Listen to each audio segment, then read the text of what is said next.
వీరస్వామి గారు డిపార్ట్మెంట్ లో 35 సంవత్సరాలు సిన్సియర్ కానిస్టేబుల్ గా ఎంతో సేవ చేశారు. మీ పేరు చెబితే దొంగలకి దడ, మా అందరికీ ఎంతో గౌరవం.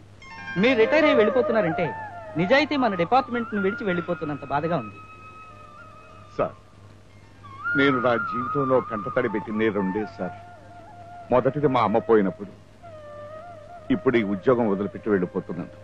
ప్రజలను చల్లగా చూడమని ప్రభుత్వం వారు కట్టించిన ఆలయాలే ఈ పోలీస్ స్టేషన్. ఇక్కడ కొలువుండే దేవత చట్టం. ఆ దేవతకు మనం పెట్టగలిగే నైవేద్యం నిజాయితీ. పోలీస్ అన్న ప్రతివాడు ఈ ఒక్క విషయాన్ని గుర్తుంచుకుంటే చాలు సార్. ఏమిటో సార్, పెద్ద పెద్ద మాటలు వస్తున్నాయి. మరి నేను వస్తాను సార్.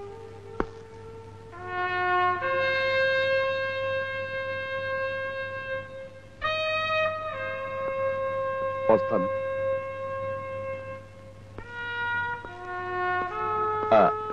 సార్. ఆ అరండాలపేట చోరీ కేసు ఎఫ్ఐఆర్ రాసి పెట్టాను. Case number 47/91. ఎల్లుండే వాయిదా. అలాగే.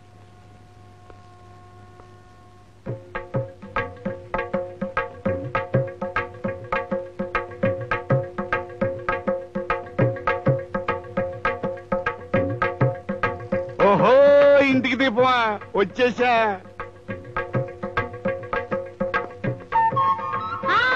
ఆగండి అక్కడే ఒక నిమిషం. అదేమిటో, నేను రిటైర్ అయిపోయి వచ్చేస్తుంటే ఆడపిల్లని అత్తవారింటికి పంపిస్తున్నట్టు స్టేషన్ లో కూడా పౌరుమని ఇస్తే నీ మొహం ఏంటి ఉరిశిక్ష తప్పించుకున్న ఖైదీలాగా వెలిగిపోతుంది. ఇన్నేళ్లకైనా ఈ కాకి బట్టల కంపు వదిలిపోయింది కదా అని. కంప? పవిత్రమైన ఈ కాకి బట్టలు కంపు అంటావా? కంపు కాకపోతే ఇంప. 30 ఏళ్ల నుంచి చూసి చూసి అబ్బా విసుగు పుట్టిపోయింది. ఇదిగో ఈ కాకి బట్టలు నిప్పి పక్కన పారేసి పంచాలు అలిచి వేసుకోండి. కర్ణుడికి కవచకుండలాలు అలాంటివో, నాకు ఈ కాకి బట్టలు అలాంటివి. అలాంటి వాటిని తీసి అవతల పారేయమంటున్నావా? అవతల బారైపోతే పక్కన బారేయండి, ఇల్లు తుడుచుకోవడానికి పనికొస్తాయి. ఏమిటి, ఇల్లు తుడుస్తావా? ఈ బట్టలతో నువ్వు ఇల్లు తుడుస్తావా? ఇదిగో అదే మాట నువ్వన్నావు కాబట్టి సరిపోయింది, కానీ ఇంకెవరైనా అనుంటే క్రిమినల్ లాలో ఉన్న కేసులన్నీ పెట్టి అధమో అన్నమానైనా పంపించుండేవాడు. అందుకదు మిమ్మల్ని చూస్తే నాకు ఒళ్ళు మండేది. సరే గాని నీకు అసలు కాకి బట్టలు అంటే ఎందుకే కోపం? ఎందుక? అసలు మన మొదటి రాత్రి మీరేం చేస్తారు? అందరూ ఏం చేస్తారో నేను అదే చేశాను. అది కాదులే, ఊరుకోండి. తెల్లటి మల్లెపూలు లాంటి బట్టలు వేసుకొస్తారని నేననుకుంటే ఈ కాకి బట్టలతో తయారు. కాకి బట్టలు వేసుకొస్తే నా టీవీ నా దర్జా చూసి మురిసిపోతాం అనుకున్నాను, కానీ అలా మూర్చిపోతాం అనుకోలేదు. మళ్ళీ మొహం మీద నీళ్లు జల్లు రేపాల్సి వచ్చింది. అయ్యా, అసలు ఇన్ని కబుర్లు ఎందుకు? మీకు నా మీద కంటే ఈ డ్రెస్ మీదే ప్రేమ ఎక్కువ. అందుకే వాటిని చూస్తే ఒళ్ళు మండేది నాకు. కానీ నాకు వీటిని ధరిస్తేనే ఒళ్ళు పొంగిపోతుంది. నాకే కాదు, మా వంశంలో అందరికీ అంతే.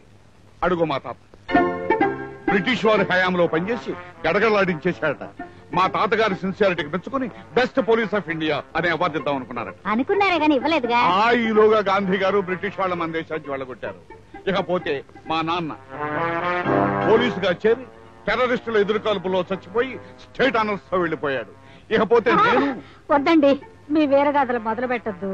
వద్దా? అయితే ఆపిస్తున్నాను. మా వంశమే పోలీస్ వంశమే. అందుకే మన అబ్బాయిని కూడా పోలీస్ ఆఫీసర్ చేస్తున్నాను. రేపో ఎల్లుండో ట్రైనింగ్ ఆర్డర్స్ వస్తాయి చూడు. వాడికేం కర్మండి, వాడు ఎంచక్క బిఏ చదివాడు. టౌన్ లో ట్యూటోరియల్ కాలేజీలో లెక్చరర్ గా పనిచేసుకుంటున్నాడు. పిచ్చిదానా, లెక్చరర్ గా పనిచేస్తే ఏమొస్తాయా? వెధ జీతం డబ్బులు తప్ప. తెల్లా లెగిస్తే హిస్టరీ పాఠాలు చెప్పుకోవటమేగా. అదే ఇన్స్పెక్టర్ గా చేరాడు అనుకో, హిస్టరీలో నిలబడిపోయే పనులు చేయొచ్చు. మీరు ఎన్నైనా చెప్పండి, వాడు పోలీస్ ఆఫీసర్ అవడం నాకు ఇష్టం లేదు. ఎవరికి ఇష్టం ఉన్నా లేకపోయినా వాడు పోలీస్ ఆఫీసర్ అయి తీరతాడు. వాడు ఒంట్లో ఉన్నది పోలీసు రక్తం, వాడి గుండెల్లో ఉన్నది పోలీసు ధైర్యం. ధైర్యం లేని వాడు శవంతో సమానం. పెరిగివాడు క్షణ క్షణం చస్తాడు. ధైర్యవంతుడు చావుని గుండె ధైర్యంతో ఎదుర్కొంటాడు. రవి అస్తమించని బ్రిటిష్ సామ్రాజ్యాన్ని గడగడలాడించిన విప్లవ వీరుడు అల్లూరి సీతారామరాజు దగ్గర ఉన్న ఒకే ఒక ఆయుధం ధైర్యం. కామిన్, ఏం చెప్తున్నాను? ధైర్యవంతుడు ఒక్కసారే చేస్తాడు. ఇప్పుడు ఏ దేశమైనా వెనకబడిందంటే ఆ దేశంలో యువతి యువకులు పిరికి వాళ్ళన్నమాట. అంచేత మీరంతా ఇవాళ నుంచి ధైర్యాన్ని పెంచుకోండి.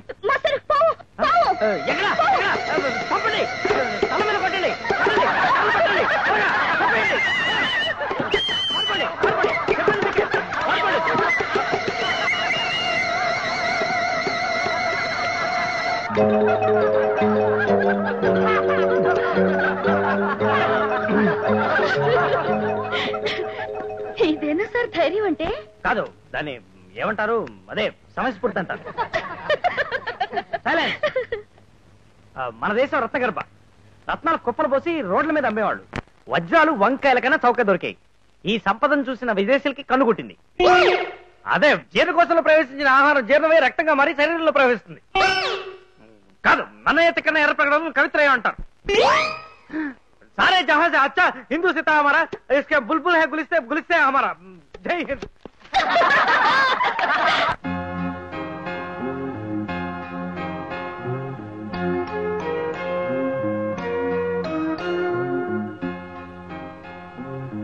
హాయ్ మిస్టర్ ధైర్యం. ఏమిటి ఇంత దీక్షగా చదువుతున్నావు? ఎవరికైనా లవ్ లెటర్ రాసిందా? ఆ ఏ ప్రశ్న అడ్రస్ చెప్పు, చెత్త కొట్టేస్తాను. రెప్ప వేయకుండా చదువుతున్నావంటే లవ్ లెటర్ అయి ఉండాలి. చిటివో. నా ఉత్తరం పరాయి ఉత్తరం చదవకూడదు తెలీదా? నువ్వు అయిన వాడివే కదా. ఓహో, మా మామగారు రాశారా? ఒరే బెంకు, ఇక్కడ మీ అమ్మ నేను కులాసా. ముఖ్యంగా నిన్ను ఎస్ఐ ట్రైనింగ్ కి రమ్మని రేపో ఎల్లుండో ఆర్డర్స్ రావచ్చు. అందువల్ల పెట్టా బేడ సర్దుకుని వెంటనే వచ్చాయి. అయితే తమరు కాబోయే ఎస్ఐ గారు అన్నమాట. నమస్కారం సార్. ఆ ఉద్యోగం చేయడం నాకు ఇష్టం లేదు. పోనీ ఇది ఇష్టమా? అదే అదే అవుతుంది. అందమైన అమ్మాయి కన్ను కొడితే వద్దన్నవాడివి నువ్వేం చేస్తావు ఈ ఉద్యోగం? దత్తమ్మ గిద్దమ్మంట ఊరుకోను. ఏం చేస్తాను తెలుసా? ఏం చేస్తావు? ఏం చేస్తావు? మహా అయితే ముద్దు పెట్టుకుంటావు, కాకపోతే కౌగులించుకుంటావు, అంతేగా? అంతేకాదు. ఏం చేస్తాను తెలుసా? ఏం చేస్తావు? ఏం చేస్తానో తెలుసా? ఏం చేస్తావు? ఎక్కడి నుంచి వెళ్ళిపోతాను.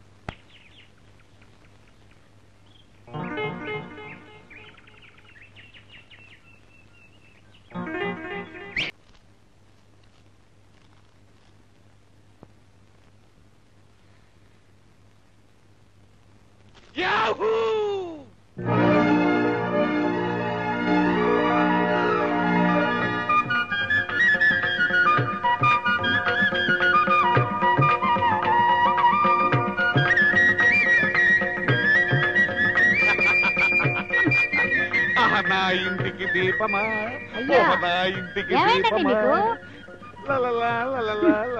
కాకి బట్టలు వేసుకోవద్దన్నానే అనుకోండి, ఆ మాత్రానికి ఇలా పిచ్చి వేషాలు వేయాలా? పిచ్చి వేషాలు కదే ఇంటికి దీపమా, పిచ్చి సంతోషాలు. మన వెంకుని సబ్ ఇన్స్పెక్టర్ ట్రైనింగ్ రమ్మని ఇవికో ఆర్డర్స్ వచ్చాయి.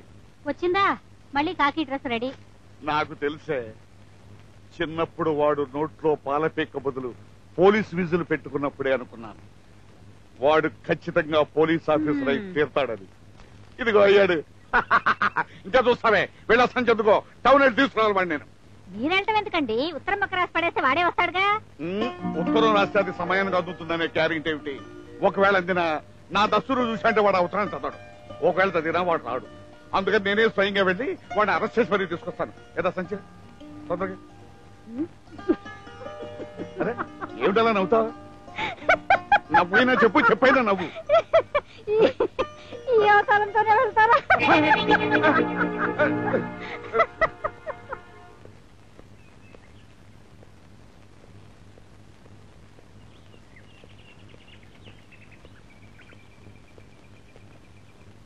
అరే నాన్న, ఎప్పుడొచ్చానన్నా?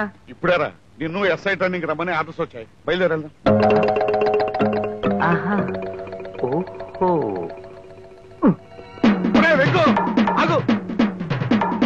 ఉద్యోగంలో చేరను నేను.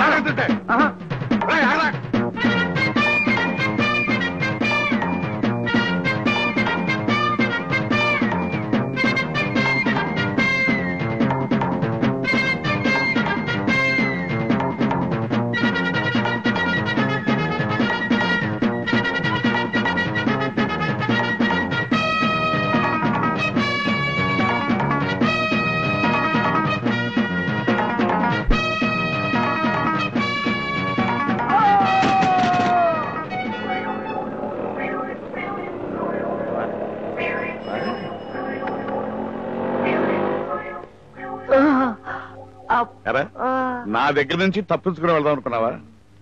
వెళ్దాం పద.